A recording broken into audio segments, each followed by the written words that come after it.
తాకట్లో ఉన్న బంగారాన్ని విడిపించి ఆ రోజున మార్కెట్ ధర కట్టి మిగిలిన డబ్బును మీకు అందిస్తుంది కొమ్మూరి గోల్డ్.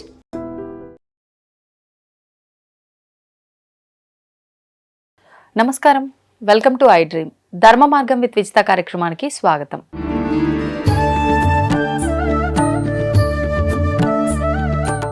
నమస్కారం అండి. శ్రీమాత్రే నమః. మనకి ప్రతి మాసంలో సంకష్టహర చతుర్థి అనేది వస్తూనే ఉంటుంది. కొంతమంది అది వ్రతంలా ఆచరిస్తూ ఉంటారు, కొంతమంది వాళ్ళ కోరికని బట్టి ఆచరిస్తూ ఉంటారు. కానీ ఇది ఒక వ్రతంలా ఆచరించే విధానం. విశేషంగా ఈ సంకష్టహర చతుర్థి మాఘమాసంలో ప్రత్యేకము అని చెప్పి అంటూ ఉంటారు. దానికి ఒక కథ ఉంది అని అంటూ ఉంటారు. అసలు ఏంటా కథ? ఎవరైనా ఆచరించవచ్చా? అసలు ఎవరు ఆచరించవచ్చు? దాని గురించి వివరణ. శ్రీ మహాగణాధిపతయే నమః. గణపతి అనేక అవతారములను స్వీకరించారు.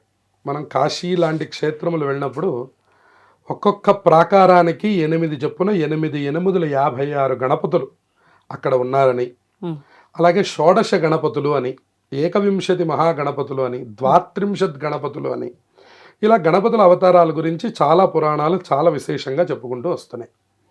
కానీ మనకి నిత్యంలో ఉన్నటువంటి స్వామి పేరు చెప్పుకోవాలి అంటే సంకష్టహర గణపతి అనే పేరుని ఎక్కువ చెప్పుకుంటూ ఉంటాం మనం. మనకు ఆ పేరులోనే మనకు అర్థమైపోతుంది. సంకష్టహర అంటే తీవ్రమైనటువంటి కష్టములు. కష్టములలో సంకష్టం అంటే గీతంలో సంగీతం లాగా కష్టములలో సంకష్టం అంట. అది చాలా గొప్ప కష్టాలండి అని చెప్తారు. చాలా అద్భుతమైన కష్టాలండి అంటే కష్టాల్లో కూడా గొప్ప కష్టాలు. అటువంటి కష్టాలని కూడా తీర్చి హర అంటే దాన్ని నాశనం చేసి వీళ్ళకి సుఖాల్ని అనుగ్రహించేటటువంటి గణపతికి సంకష్టహర గణపతి అంటే ఒక రకంగా గొప్ప కష్టాలంటే బాగా ఎక్కువ కష్టాల్లో ఉన్నారు, బాగా ఎక్కువ కష్టాలు, చాలా కాలం ప్రయత్నం చేసినా తీరని కష్టాలు, వాటికి మన సంకష్ట. సంకట చవితి అని కూడా లోకంలో పేరు. సరే, కటం అన్నా కూడా విఘ్నం అని ఒక పేరు. సరే, ఎలా పిలిచినా స్వామికి నష్టం లేదు. ఆయన అన్ని ఇస్తూ ఉంటాడు. ఆయన ఎప్పుడు నవ్వుతూ ఉంటాడు. ఎందుకనంటే మీరు గణపతిని ఉగ్రంగా మీరు ఎప్పుడు చూడరు. మీరు మిగతా దేవతలకు ఉగ్రం చెప్తారు, కానీ గణపతి దగ్గర ఉగ్రం చెప్పడానికి లేదు. ఆయన ఎక్కడున్నా ఆయన ఆనందంగానే ఉంటాడు. బొజ్జ గణపతి ముదాకరాత్త మోదకం అన్నారు శంకరాచార్య వారు. ముదా అంటే ఆనందం అంట. ఆనందం లేని గణపతి ఉండడండి. ఎక్కడైనా ఉండనివ్వండి కాక గణపతి. ఆయన ఉంటేనే ఆనందం, ఆయన అంటేనే ఆనందం అంట. కాబట్టి అటువంటి ఆనంద స్వరూపుడు కాబట్టి ఏది తీయాలన్నా ఆయనే, ఏది ఇయ్యాలన్నా ఆయనే అని చెప్పారు. కాబట్టి సరే, అటువంటి సంకష్టహర గణపతి అసలు సంకష్టహర గణపతిగా ఆవిర్భవించినటువంటి రోజు ఈ మాఘ బహుళ చవితి అని చెప్పారు. అంటే ఈ వ్రత విధానం మొదలైంది ఈ మాఘ బహుళ చవితి రోజున. గణేశ పురాణంలో శ్రావణ్యాం కృష్ణపక్షే చతుర్థే మమ జన్మని అని, ఆ శ్రావణ బహుళ పక్షంలో ఆచరించండి, నాకు అది చాలా ప్రీతికరం అని ఆయన నోటితో ఆయన చెప్పుకున్నారు. ఆయన ఆవిర్భవించినటువంటిది మాత్రం ఈ మాఘ బహుళ చవితి అని చెప్తారు. అయితే ఇది ఎలా మొదలైంది అని మనం తెలుసుకునే ప్రయత్నాన్ని చేస్తే, పూర్వం బ్రహ్మగారు శ్రీ మహావిష్ణువు గురించి తపస్సు చేశారు. ఆయన విష్ణుమూర్తి యొక్క నాభికమలంలో నుంచి జన్మించారు. జన్మిస్తే ఆయన పువ్వులో పైన అక్కడ కూర్చొని తపస్సు చేస్తూ ఉన్నారు. తపస్సు చేస్తుంటే కొన్నాళ్ళకి ఆయన అన్నారు, అసలు నన్ను ఏం చేయమంటారు, నన్ను ఎందుకు సృష్టించారు అని అడిగారు. అడిగితే ఆయన అన్నారు, నీకు సత్యలోకం అనేటటువంటిది ఒక లోకాన్ని ఇస్తాను, అక్కడి నుంచి నువ్వు సృష్టి మొదలుపెట్టి చేస్తూ ఉండు అని చెప్పని ఆయనకి చెప్పారు. అలాగే నాన్నగారు అన్నారు. ఈయన పుట్టి అప్పటికే కొన్ని 10,000 దివ్య సంవత్సరాలు అయిపోయింది. దివ్య సంవత్సరాలంటే 4 యుగాలు కలిపితే, 4 యుగాలు కలిపితే ఒక దివ్య సంవత్సరం. 10,000 దివ్య సంవత్సరాలు అయిపోయింది. వాళ్ళు జపం చేస్తూనే ఉన్నారట. సరే, మొత్తం అయిపోయిన తర్వాత అసలు నన్ను ఎందుకు సృష్టించారు మీరు? నేను ఇక్కడ పైన పువ్వులో కూర్చొనే ఉన్నాను, మీరు ఇక్కడ కింద పడుకునే ఉన్నారు, ఏం జరుగుతోంది అసలు అంటే, లేదు నీకోసం జ్ఞానం అనేటటువంటి దేవతను కూడా సృష్టించాను, ఆ సరస్వతీదేవిని పక్కన పెట్టుకొని ఆ జ్ఞానంతో నువ్వు సృష్టించేస్తూ ఉండు, దానికోసం నిన్ను సృష్టించానని చెప్పని ఆ బ్రహ్మగారిని తీసుకుని వెళ్ళి సత్యలోకం అనేటటువంటి లోకాన్ని సృష్టించి, సత్యలోకంలో బ్రహ్మ సరస్వతులు ఇద్దరిని కూడా కూర్చోబెట్టి ఇక్కడి నుంచి మీరు సృష్టి చేయండి అంటే ఒక రకమైన తపస్సు తర్వాత ఆయనకి ఈ అర్హత వచ్చింది. ఈ అర్హత కూడా వచ్చింది. కాబట్టి అందుకని జ్యేష్ఠరాజ బ్రహ్మణాం బ్రహ్మణస్పతిం అని గణపతికి పేరు. కాబట్టి బ్రహ్మగారిని సైతము ఆయన అనుగ్రహం చేశారు అని. ఆ సత్యలోకంలో సరే కూర్చోబెట్టారు. పక్కన సరస్వతీదేవిని కూడా ఇచ్చి వివాహం చేశారు. సరస్వతీదేవి కూడా కూర్చుంది. ఆవిడ పని జ్ఞానం ఇవ్వడం. ఎందుకంటే చూడండి, పశువులకి మనుష్యులకి తేడా పెట్టమన్నారు. అవును. పశువులేమో అట్లా తిరిగేస్తూ ఉంటాయి, అవును. కానీ మనిషి అలా తిరగకూడదండి. వాడికి ఏదో పర్పస్ ఉండాలి, వాడికి ఏదో ఒక కారణం ఉండాలి. వాడు ఏదో రోజు లేచాడు పడుకున్నాడని కాకుండా అవును. ఇవాళ మనం ఏం సాధించాము అనేటటువంటి ఒక చిన్న ప్రశ్న వాడిలో ఉండాలి అని ఉండాలి. సరస్వతీదేవి తన యొక్క బుద్ధి అనుగ్రహాన్ని వాడిలోకి నిక్షిప్తం చేస్తుంది.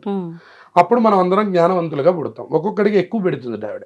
ఆహా. చూడండి, మంచి సమయంలో వెళ్తే భోజనం ఎక్కువ దొరికినట్టు, ప్రసాదం కరెక్ట్ టైంలో వెళ్తే చేతి నిండా దొరికినట్టు, చివరి నిమిషంలో వెళ్తే కొద్దిగా దొరికినట్టు. అలా స్వామి అనుగ్రహం ఎప్పుడు ఎవరి మీద సరస్వతి అనుగ్రహం ఎట్లా ప్రసరిస్తుందో మనకు తెలియదు. మనం చిన్న చిన్న పిల్లల్ని కూడా చూస్తుంటాం పెద్ద పెద్ద పద్యాలు చెప్పడం. అవునండి. ఇదంతా సరస్వతీదేవి కటాక్షం, బ్రహ్మగారి సృష్టి, ఈ రెండు జరగదు. సరే, ఆయన వెంటనే నువ్వు సృష్టి చెయ్యి అని ఆయన వెళ్ళిపోయినారు. ఈయన సృష్టి చెయ్యాలి, కానీ ఎలా చేయాలి? ఇంకా వర్క్ ఎక్స్పీరియన్స్ ఇంకా రాలేదు. ఆయన కూర్చొని తపస్సు చేస్తున్నాడు. మళ్ళీ సరే, కొంతకాలం అయిన తర్వాత మళ్ళీ తపస్సు చేయడం మొదలుపెట్టి ఆయన అనుకున్నారు, ఓహో అసలు ఏం చెయ్యాలో చెప్పారు కానీ ఎలా చేయాలో చెప్పలేదు ఆయన అని మళ్ళీ విష్ణుమూర్తి గురించి తపస్సు చేశారట. తపస్సు చేస్తే నువ్వు సృష్టి చెయ్యి అని చెప్పారట.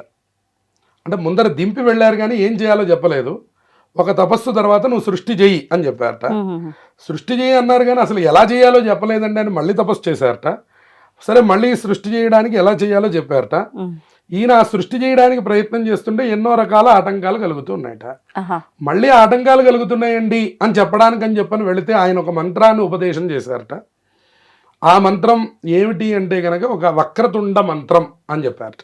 గణపతి. ఆ వక్రతుండ మంత్రాన్ని ఉపదేశం చేస్తే ఈయన ఆ వక్రతుండ మంత్రాన్ని జపం చేయడం ప్రారంభం చేశారు. ఎవరు?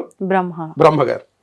ఆ వక్రతుండ మంత్రాన్ని చెయ్యగా చెయ్యగా చెయ్యగా చెయ్యగా జపం ఆయనకు ఒక అద్భుతమైనటువంటి యొక్క రూపం కనపడిందిట. ఆ కనపడినటువంటి రూపం ఏమిటి అంటే ప్రణవం కనపడింది అని చెప్పారు. ఓంకారం కనపడిందిట మొట్టమొదట. ఒక తెల్లనైనటువంటిది. మీరు కూడా దీన్ని చక్కగా ఊహిస్తే మనకు కనపడుతుంది. చూడండి, మనం కళ్ళు మూసుకున్న తర్వాత మనకు ఒక క్యాన్వాస్ కనపడితే దాని మీద ఒక చక్కనైనటువంటి పెద్ద లైటు, మీకు ఆ చక్కనైనటువంటి ఆ లైట్ కనపడుతూ ఉన్నప్పుడు దాన్ని కొంచెం జూమ్ చేసి చూస్తున్నారు. అంటే తపస్సు ద్వారా ఇంకొంచెం దగ్గరికి వెళ్తాం. వెళ్ళిన తర్వాత అది కొంచెం ఏదో ఆకారం కనపడుతోంది అని అనిపిస్తుందట. ఇంకా కొన్నాళ్ళు తపస్సు చేసాం, ఇంకొంచెం దగ్గరికి వెళ్తాం. ఆ ఆకారం ఏమిటి అంటే ఓం అనేటటువంటిది తెలిసిందట. ఈ ఓమేనా అని ఇంకొంచెం దగ్గరికి వెళ్ళారట. ఆ వెళ్తే ఆ పైన ఉన్నటువంటిది ముఖము, కింద ఉన్నటువంటిది పొట్ట అని తెలిసిందట. ఓహో అని ఇంకొంచెం దగ్గరికి వెళ్తే ఆ ఓంకారంలోంచి బయటకు వచ్చినటువంటి గీత తొండం అని తెలిసిందిట. ఆ తొండంలో నుంచి ఉన్నటువంటి యొక్క ఈ బిందువు ఏదైతే ఉందో అది ఉండ్రం అని తెలిసిందిట. ఆ తర్వాత ఉన్నటువంటి పక్కవి రెండు ఏమిటండి అంటే అవి చెవులు అని తెలిసినాయట. అందుకని చెప్పని అలా నెమ్మదిగా ముందుకు వెళ్తూ ఉంటే ఆకారం ఎవరిది అంటే అదిగో ఆ వక్రతుండుడిది. వక్రతుండ మహాకాయ సూర్యకోటి సమప్రభ నిర్విఘ్నం కురుమేదేవ సర్వకార్యేషు సర్వదా. ఇంతకు మించినటువంటి మహామంత్రం ప్రపంచంలోనే ఏదీ లేదు అని చెప్పారు. మీరు ప్రతిరోజు కూడా బయటికి వెళ్ళేటప్పుడు అసలు ఈ మంత్రం చదువుకుంటే, సరే విష్ణుమూర్తి ఉపదేశం చేసింది బీజాక్షర సంయుక్తమైనటువంటిది, కానీ బ్రహ్మగారు మొట్టమొదట చూసినటువంటి తర్వాత చెప్పినటువంటి శ్లోకం మాత్రం ఇదే, వక్రతుండ అన్నారు. వక్రతుండ అంటే వంకరముగా ఉన్నటువంటి తొండము గలవాడా ఒకటి కాదు, వక్రములను తుండెములను చేయగలిగిన వాడా అని. వక్రం అంటే ఇబ్బందులు, ఆటంకాలు, విఘ్నాలు, మీరు ఏమైనా పేరు చెప్పవచ్చు. తుండెములు అంటే మన తెలంగాణ భాషలో నరకడం అన్నారు. అంటే విఘ్నాల్ని తొలగించడం, నరకడం, తీసిపారేయడం, దానికి ఏ పేరైనా పెట్టచ్చు. విఘ్నాలను తొలగించేటటువంటి వాడా అని అన్నాడు. మరి ఆయన ఎలా ఉన్నాడండి? మహాకాయ. నాలాగా మీలాగా లేడు ఆయన, ఇంకా మహాప్రకాశవంతంగా ఉన్నాడు ఆయన. ఎలా కనిపించాడు బ్రహ్మగారికి? దగ్గరికి వెళ్ళిన కొద్దీ పెద్దదైనటువంటి స్వరూపంతో కనిపించాడు. ఎట్లాంటి ప్రకాశంతో ఉన్నాడు? సూర్యకోటి సమప్రభ. ఒక సూర్యుడిని చూడలేకపోతున్నాం మనం, 12 అయితే కోటి సూర్యులకి సమానమైనటువంటి తేజస్తో ఉన్నట్ట. మనకు కనపడతాడా అండి? లేదు, అసలు చూడలేము. కాబట్టి నిర్విఘ్నం గురుమే దేవ. సరే, నిన్ను చూస్తామా చూడలేమా మాకు తెలియదు స్వామి, మొత్తాన్ని మాకు అల్టిమేట్ గా కావాల్సింది మాకు ఫలితం. కాబట్టి మరి మీరు ఏం చెయ్యాలి అంటే నిర్విఘ్నం గురుమే దేవ అంటే విఘ్నాలు లేకుండా మాకు ఎప్పుడు చేయి స్వామి, విఘ్నాలు లేకుండా నువ్వు నన్ను అనుగ్రహం చేస్తూ ఉండు. అంటే ఎప్పుడు అంటే సర్వకార్యేషు సర్వదా, అన్ని పనుల్లో ఎల్లప్పుడూ అనేటటువంటి దివ్యమైనటువంటి మహామంత్రాన్ని బ్రహ్మగారు ఉపదేశం చేస్తే దాన్నే మనం గణానాన్త్వా గణపతిగుం హవామహే కవిం కవీనాముపమశ్రవస్తమం జ్యేష్ఠరాజం బ్రహ్మణాం బ్రహ్మణస్పద ఆనశృణ్వన్నోతిభిస్వేదసాదనం అనేటటువంటి వేదమంత్రాన్ని మనం చెప్పుకుంటూ ఉన్నాం. అవును. ఆ మహాకాయంతో ఉన్నటువంటి కోటి సూర్య సమప్రభంతో కనపడినటువంటి గణపతికే బ్రహ్మగారికి గణపతే వరం ఇచ్చారట. ఓ బ్రహ్మదేవా, ఈ రోజు నువ్వు నన్ను దర్శనం చేశావు, ఇంత తపస్సు చేసి ఈ రోజు నువ్వు నా దగ్గరికి వచ్చావు. ఈ రోజు ఏమిటి? మాఘ బహుళ చవితి. ఈ మాఘ బహుళ చవితి రోజున ఈ దర్శనం, నువ్వు చేసిన దర్శనం, ఎవరైతే ప్రపంచంలో ఎవరు నన్ను ఆ రోజు దర్శనం చేస్తారో, ఆ రోజు నన్ను పూజిస్తారో, ఆ రోజు నన్ను అర్చిస్తారో, ఆ రోజు నన్ను స్తోత్రం చేస్తారో, ఆ రోజు నన్ను ధ్యానం చేస్తారో, ఆ రోజు నా హోమాలు నిర్వహిస్తారో, ఆ రోజున నా తరఫున ఏ పని చేసినప్పటికి కూడా వాళ్ళందరినీ నేను కష్టములు లేకుండా అనుగ్రహం చేస్తాను. నా పేరు సంకష్టహర గణపతి అని ఆయన మొట్టమొదట బ్రహ్మగారికి వరం ఇచ్చినటువంటి రోజు మాఘ బహుళ చవితి. ఈ రోజున అవకాశం ఉన్నటువంటి వాళ్ళు మీరన్నట్టుగా ఒక రాగి కలశాన్ని పెట్టుకొని, ఎర్రటి జాకెట్ బట్టను పెట్టి, ఎదురుకుండా పసుపుతో వినాయకుడిని చేసి పెట్టుకొని చక్కగా పూజించి, ఆ సంకష్టహర వ్రత విభాగం ఉన్నది, స్వామివారికి షోడశోపచార పూజలు నిర్వర్తించి గరిక, గన్నేరు పూలు, ఎర్రటి అక్షింతలు వీటితో పూజ చేసి, ఉండ్రాళ్ళు, అలాగే స్వామివారికి ప్రీతికరమైన లడ్డూలు, ఉండ్రాళ్ళు, మోదకాలు ఇవన్నీ కూడా నైవేద్యం పెట్టి, అలాగే అనేక రకాల పళ్ళు, నారికేళాలు ఇవన్నీ కూడా చాలా ప్రీతికరమైనవి, అవన్నీ కూడా నైవేద్యం పెట్టి చంద్రుడికి అర్ఘ్యం ఇవ్వమన్నాడు, గణపతికి అర్ఘ్యం ఇవ్వమన్నాడు, తిథి దేవత అయినటువంటి చతుర్థి తిథికి అర్ఘ్యం ఇవ్వమన్నాడు, ముగ్గురికి అర్ఘ్యం ఇవ్వాలట. అంటే నీళ్లు వదలటం, అక్షింతలు, నీళ్లు, దానికి సంబంధించిన శ్లోకాలు ఉన్నాయి. పార్వతీ వరపుత్రాయ నమస్తే విఘ్నకారిణే ఇదమర్ఘ్యం మయా దత్తం సర్వ విఘ్న హరం కురు అని మనకి ఆ విఘ్నములను నాశనం చేసేటటువంటి ఆ అర్ఘ్యం కూడా ఉన్నది. అంటే ముందు గణపతికి ఇవ్వాలి, తర్వాత చవితి తిథికి ఇవ్వాలి, తర్వాత చంద్రుడికి ఇవ్వాలి అని ముగ్గురికి అర్ఘ్యప్రదానములు చేసి, అందులో కొద్దిగా కథ కూడా ఉన్నది. ఆ కథ కూడా చదువుకొని అక్షతలు వేసుకొని చక్కగా అలా ఆ స్వామి అనుగ్రహాన్ని పొంది అప్పుడు రాత్రికి భోజనం చేయాలి. ఉదయం నుంచి సాయంత్రం దాకా ఉపవాసం ఉండాలి. ఈ పూజ ఉదయం చేయాలా అండి? సాయంకాలమే చేయాలి. సాయంకాలం పూట 6 గంటల తర్వాత సూర్యాస్తమయం జరిగిన తరువాత మొదలుపెట్టి చేసుకొని, చంద్రుడు వచ్చిన తర్వాత చంద్రుడికి అర్ఘ్యప్రదానం చేసి, చంద్రోదయం అనే ఒక సమయాన్ని ప్రత్యేకంగా రాస్తారు మన పంచాంగాల్లో. ఆ చంద్రోదయ వేళ వరకు ఉపవాసం ఉండాలి. ఏమంటే నాకు చంద్రుడు కనపడ్డాడండి భోజనం చేశానండి అనకూడదు. అంటే వ్రతం చేసే వాళ్ళకి ఈ నియమం వర్తిస్తుంది. కేవలం ఉపవాసం ఉంటున్నానండి, గుడికి వెళ్ళి కొబ్బరికాయ కొట్టొచ్చి అన్నం తింటానండి అన్న వాళ్ళకి పర్వాలేదు. ఎవరైతే నియమంగా వ్రతం చేస్తున్నారో వాళ్ళకి మాత్రం చంద్రోదయం అనేటటువంటి సమయం ఏ నెలకు ఆ నెల మీ బ్రాహ్మడి దగ్గర అడిగి తెలుసుకొని ఆ సమయం వరకు ఉపవాసం ఉంటేనే దీని యొక్క ఫలితాన్ని బాగా పొందగలుగుతారు. ఓహో, ఇప్పుడు ఇది వ్రతం లాగా చేసిన వాళ్ళు ఎన్ని వారాలు చేయాలి? పూజలాగా అది వాళ్ళు అనుకోని చెయ్యమని మనకి పురాణం అనుకోవడమే, సంఖ్య అనుకోవడం. విఘ్నేశ్వరుడికి ఇష్టమైనటువంటి సంఖ్యలు 5, 9, 11, 16, 21. ఈ 5 సంఖ్యలు చాలా ప్రీతికరమైనవి. ఒక 5 సంకష్టాలు చేస్తానని దండం పెట్టుకోవచ్చు, ఒక 9 సంకష్టాలు చేస్తానని దండం పెట్టుకోవచ్చు, అలాగే 11, తర్వాత 16, 21 వీటిల్లో ఏదో ఒక సంఖ్యని ముందుగా మొదలుపెట్టే రోజునే ఆ సంఖ్య స్వామివారి దగ్గర చెప్పి ఈ కార్యక్రమాన్ని మొదలుపెట్టి చక్కగా ఆచరించి దాని తాలూకు ఫలితాలను పొందవచ్చు. అసలు ఏమీ వ్రతం చేయట్లేదండి అని అనుకున్న వాళ్ళు కూడా మీ కష్టములు తొలగిపోవడానికి కేవలం ఉపవాసాన్ని ఆచరించి సంకటనాశన గణేష స్తోత్రం అని నారద మహర్షి మనందరికీ ఉపదేశం చేసినటువంటి గొప్ప స్తోత్రం ఉంది. ఆ స్తోత్రాన్ని 12 మార్లు చదవమని ఉన్నది అందులో. ఆ రోజున ఒక 12 సార్లు ఆ సంకటనాశన గణేష స్తోత్రాన్ని చదువుకొని ఆ వినాయకుడి ఆలయాన్ని దర్శనం చేసి కొబ్బరికాయ కొట్టి ఆ స్వామికి పూజ చేయించుకొని ఆ పాటన భోజనం చేయవచ్చు. అయిపోయే వరకు తినకుండా ఉంటే చాలు. వాళ్ళకి చంద్రోదయం అనే సంఖ్యతో నియమం లేదు. చేయలేని వాళ్ళకి ఇది ఉత్తమం. ఇది ఉత్తమమైనటువంటి. ఎవరైతే వ్రతం చెయ్యాలి అని అనుకున్నారో మాత్రం వాళ్ళు మాత్రం తప్పకుండా ఇవన్నీ ఆచరించాలి. ఇది పెళ్లి కాని వారు కూడా చేయొచ్చా అండి? అందరూ చేయవచ్చు. చాతుర్వర్ణ్యంచ లోకేస్మిన్ స్వే స్వే ధర్మే నియోక్ష్యతి. అన్ని వర్ణాల వారు అందరూ, సింగిల్ వాళ్ళు, ప్రతి వాళ్ళు కూడా ఆచరించవచ్చు. భర్త లేనటువంటి వారు కూడా ఆచరించవచ్చు. అందరూ కూడా వెళ్ళి, అయితే వాళ్ళు వ్రతం చేయడానికి లేదు, ఇప్పుడు నేను చెప్పినట్లుగా ఉపవాసం ఉండి పూజా విధానాన్ని ఆచరించి ఉపవాసం ఉండి రాత్రికి భోజనం చేయడానికి అందరూ అర్హులే. ఇందులో ఎవ్వరికీ నియమం లేదు. ఒక్క వ్రతం చేసుకోవడానికి మాత్రం కొన్ని నియమాలు ఉన్నాయి కాబట్టి అది ప్రత్యేకంగా మీరు తెలుసుకొని చక్కగా ఆచరించండి. దాని ద్వారా ఉత్తమమైనటువంటి ఫలితాలు వస్తాయి.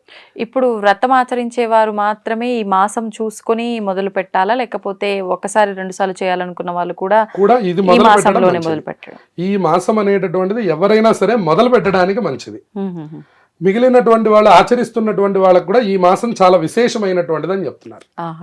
అంటే ఇప్పుడు మీకు ఉదాహరణకి ఒక 11 సార్లు చేస్తామన్న వాళ్ళకి ఇది 5వ మాసం వచ్చింది అనుకోండి, ఈసారి ఇంకా ఏదైనా ఒక స్వామివారికి ఒక ప్రత్యేకం చేయవచ్చు. లేదు అసలు ఇప్పటి వరకు నేను చేయలేదండి, కానీ నేను చాలా సార్లు విన్నాను, మరి నేను ఎప్పుడు మొదలు పెట్టాలి అంటే వెంటనే మొదలు పెట్టండి అని చెప్పడానికి ఈ మాసం మనకి వస్తుంది. ఓకే, ఇప్పుడు మీరు అన్నట్లు 9, 11 ఇట్లా సంఖ్యలు చెప్పారు.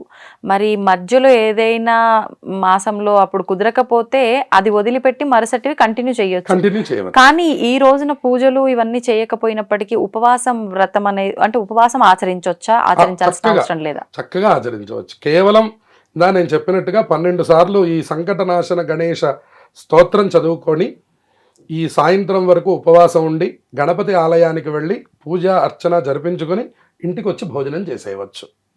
దీనికి ఏ రకమైనటువంటి నియమాలు లేవు. తలస్నానం, ఉపవాసం, పూజ 3 నియమాలు ఉన్నాయి. కాబట్టి ఇది అందరూ ఆచరించవచ్చు. ఏదైనా నోము చేసుకోవాలి వ్రతంలాగా అని అనుకున్న వాళ్ళకి కొన్ని నియమాలు ఉన్నాయి, దానికి పుస్తకాలు ఉన్నాయి. దాన్ని బాగా అనుసరించి చక్కగా తత్ప్రకారంగా ఆచరించండి. అందరూ సార్వత్రికంగా ఆచరించుకోవడానికి ఇప్పుడు నేను చెప్పినటువంటి పద్ధతి సరిపోతుంది. ఏదీ లేదండి, మరి మాకు ఉపవాసం ఉండడానికి కూడా మా శరీరం సహకరించదు, నాకు 70 ఏళ్ళు ఉన్నాయి, నాకు 80 ఏళ్ళు ఉన్నాయి, లేదా నాకు ఒక 450 షుగర్ ఉంది, మరి ఇప్పుడు మేమేం చెయ్యాలి అని అనుకున్న వాళ్ళకి తెల్లవారుజామున సమయం చెప్పారు. ప్రజల్పతి ప్రభాతకి హృదిస్మరం గణేశ్వరం అని. అంటే సూర్యుడు ఉదయించడానికంటే ముందరి సమయాన్ని గణపతికి అత్యంత ప్రీతికరంగా చెప్పారట. ఆ సమయంలో గనక మీరు పూజ చేసుకొని, అంటే గణపతికి అష్టోత్తరం పూజ చేసుకొని ఉండ్రాళ్ళు తయారు చేసి నైవేద్యం పెట్టి సూర్యుడు వచ్చే లోపుగా మీరు గనక ఆ వినాయకుడు గనక పూజ గనక చేసేసినట్లయితే మీరు భోజనం చేసినా కూడా మీరు సంకష్ట వ్రతం ఆచరించిన ఫలితం మీ ఖాతాలో వేస్తారు. కాబట్టి తెల్లవారుజామునే లేచి సూర్యుడు వచ్చే లోపల పూజ పూర్తి చేసి ఈ విధానాన్ని ఎవరైనా ఇబ్బంది కలిగినటువంటి వాళ్ళు ఆచరించండి. చక్కగా ఉన్నటువంటి వాళ్ళు ఉపవాసం వ్రతాన్ని ఆచరించి సాయంకాలం చేయండి. ఇంకా గణపతి మీద భక్తి ప్రపత్తులు ఉన్నటువంటి వాళ్ళు, దీర్ఘకాలిక కష్టములు ఉన్నటువంటి వాళ్ళు, కోరిక బలంగా నెరవేరాలి అని సంకల్పించినటువంటి వాళ్ళు వ్రత విధానాన్ని ఆచరించి కలశం పెట్టుకొని పూజ చేసి స్వామి అనుగ్రహాన్ని పొందండి. అందరికీ ఆ గణపతి అనుగ్రహం పరిపూర్ణంగా లభించుగాక. ధన్యవాదాలండి. శుభమస్తు. తవ్వండి, తవ్వుతూనే శివలింగం. సరే దాన్ని అట్లా కప్పేసేయండి, చూపించదండి. Is there. మూర్తి పూజ కాదు, సాక్షాత్ బ్రజేంద్ర నందన భగవాన్ ఉన్నారు మూర్తిలో.